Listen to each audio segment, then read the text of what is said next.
So let's get to a bigger economic story. This is one, again, part of the reason why the numbers, or at least other numbers that we can look to, are painting, kind of a dire picture. And everyone's, on the tariff thing.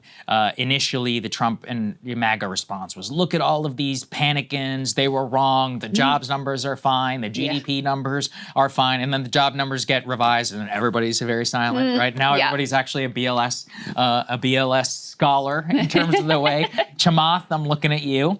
Let's go and put this one up there on the screen from the Financial Times. Well, this is Federal Reserve Bank data from Atlanta. It says, quote, wage growth for the lowest paid quartile of workers, people earning roughly less than $806 a week, slowed to an annual rate of 3.7% in June, down from a peak of 7.5% in late 2022, when post-pandemic labor shortage in industries such as hospitality were most acute. Wage growth has also slowed for higher earners, but to a lesser extent.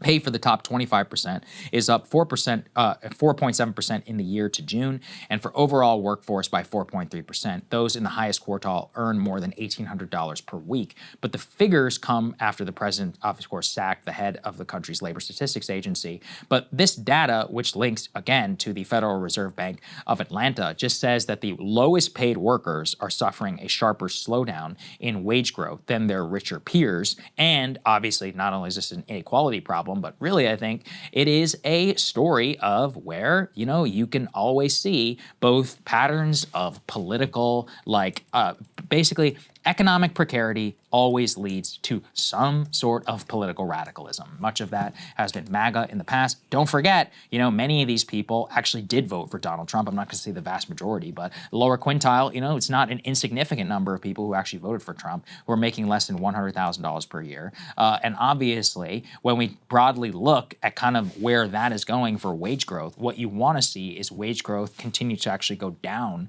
So you want the percentage increased to always be at the lowest quintile and up from there to the middle class. So the problem that I see here is that it's like poor people are getting poorer compared to their richer compatriots, and also that you see the way that the economy is now currently structured, which we'll get to in a little bit, around AI and others, is vastly accruing to the top 5 to 10% of the public. It's an American story now of the last 25 years, but it is just getting worse, and that's the problem. I would say the AI boom is really, top 1%, top 0.1%. The consolidation of wealth that is likely to be achieved through the AI revolution is going to be more uneven than I think anything we've ever seen in history. And so when you have this poor wage growth at the bottom quintile here, it means that in many instances they're not keeping up with inflation. So it continues falling further and further behind.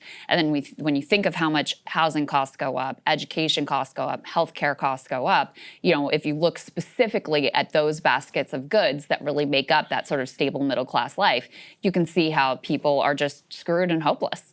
And yeah, it is going to fuel political radicalization. I think probably nothing has been more destabilizing to this country than the vast level of inequality that has exploded, especially since 80s, 90s time frame when we had the embrace of neoliberalism by both parties. And so, we're living through the consequences of that. And the really dire warning here is that it is about to very likely get much, much worse. Yeah, and that fits actually with this next one. Let's go and put the next one, please, up on the screen. This is actually probably even more troubling. This is about the unemployed Americans enduring longer job searches in a cooling market. And what they say is that, quote, number of people unemployed for at least 27 weeks now tops 1.8 million, with one person saying, quote, I'm considering myself semi-retired at this point. And this fits with some of those job numbers earlier. Job seekers are out in the cold this summer, especially ones who have been hunting for a while. Behind headline-grabbing top-line numbers in the jobs report is a striking piece of data. The number of people unemployed for at least 27 weeks is now nearly 2 million, the highest level since 2017, not counting the pandemic unemployment surge. The median length of unemployment in the U.S. has ticked up from a seasonally adjusted 9.5 weeks to 10.2 just last month. Job hunting highlights a significant undercurrent in labor labor market jolted by tariffs and cautious businesses, and the latest numbers show job growth has been sluggish for months, while the unemployment rate at 4.2% remains low by historical standards. This is always the issue with unemployment rate. I remember this during 2012 when Obama would be like, look, we dropped the unemployment rate. And actually, one of the ways that Romney was correct, he's like, yeah, but that's because a ton of people are dropped out of the labor force and are just not working anymore. That's bad, right? Especially if they don't have any money and they're descending into poverty, losing their house. Same problem that we see here. So the more people that drop out of the labor force or are not seeking work or are seasonally adjusted for longer periods in unemployment, considering themselves like semi-retired. I mean, one of the people we're talking about here is like a 46-year-old person years ahead, if they want to, and if they don't have the finances to continue work. I would also say that you're going to continue seeing this for colleges because we've had a full summer now of graduation. And from what I've heard, and some of the data backs this up as well, new graduates are having a very tough time, mostly because a lot of, both you have cautious businesses, and second, a lot of entry-level work is bullshit. And you know what is really good at bullshit? AI. Like, in fact, I was talking with somebody who works in consulting, and they were like, you know, a lot of the early grunt work is just familiarization, and you take minutes of meetings, and you do stuff like that, and you schedule, etc. Guess what Microsoft Teams with OpenAI is really good at? Yeah. That, you know, they don't need you anymore, and now they don't necessarily want to need to add somebody, pay healthcare benefits. So you have those two things that come together over a summer. And it's a big question for a lot of these new graduates. What are you going to do, and how's that going to work? Yeah. No, I mean, I used to work in government consulting when I first came out of college, and the first thing I did was work on like a help desk for, you know, it was the U.S. federal courts when they would have issue with their enterprise software. And the other thing I would do is spreadsheet jockeying, like, you know, analysis of this or that and compiling in the data and create a presentation. Like, that's exactly the sort of thing AI can do. And for many of these companies, even if they haven't fully implemented AI, they're looking at the landscape and they're figuring out how. So they're reluctant to bring in those new hires, those entry-level individuals, not only because of the insanity of the, you know, tariff regime all over the place, but also because they're trying to figure out, okay, how can I use AI to render these people irrelevant? And you have CEOs out there who say they're very excited to be able to lay people off. They're very excited to work with robots instead of human beings because they don't take sick days, they don't require vacation, they don't organize labor unions. So that's very, you know, I think those factors are really going to play into the unemployment rate among new college graduates. We're also at a point now with these jobs numbers where we can start to assess, okay, the stated goals of the tariff regime versus the results. And one of the stated goals, there were a variety of stated goals, that's always been sort of all over the place, but one of the stated goals was to bring back manufacturing jobs. And in the past 3 months, every single month we have lost manufacturing jobs. So there you go. Most of the job growth that did occur was actually in healthcare because we have a population that's getting older. So that's where the most of the job growth came. And effectively in every other sector, you've seen job losses over the past 3 months. So, you know, that's not exactly what was sold as the promise of the new golden era, the new golden age for America and the rebirth of American manufacturing. In reality, we're going in the polar opposite direction. And that is actually different from under Biden. There was an improvement in manufacturing jobs gains through the industrial policy of the Infrastructure Act and the CHIPS Act. So not a good sign there for the direction that we're heading in. Yeah, exactly. And last piece here, can we put please A11 on the screen? This is kind of the thing I was flagging about GDP and AI. So you can look here from Derek Thompson. I love this graph. AI CapEx, as in capital expenditure, now accounts for a larger share of GDP than basically any technology since the railroad in the 1800s.